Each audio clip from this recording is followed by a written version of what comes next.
এক গভীর সবুজ জঙ্গলের মাঝখানে একটি সুন্দর তোতা পাখি থাকত। সে গাছের উঁচু ডালে খুব যত্ন করে একটি বাসা বানিয়েছিল। শুকনো ডাল, পাতা আর নরম ঘাস দিয়ে বানানো সেই বাসায় তোতাটি নিজেকে খুব নিরাপদ মনে করত। কিছুদিন পর সে কয়েকটি সাদা ডিম পাড়ল। প্রতিদিন মন দিয়ে ডিমে তা দিত আর মিষ্টি স্বরে গান গাইত। অল্প কিছুদিনের মধ্যেই ডিম ফুটে ছোট ছোট বাচ্চা বের হল। বাচ্চাদের দেখে তোতার আনন্দের শেষ ছিল না।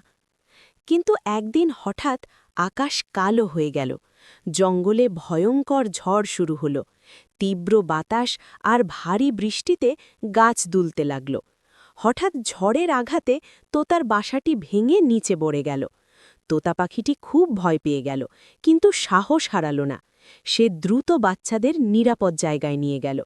ঝড় থামার পর আবার নতুন করে একটি বাসা বানাল।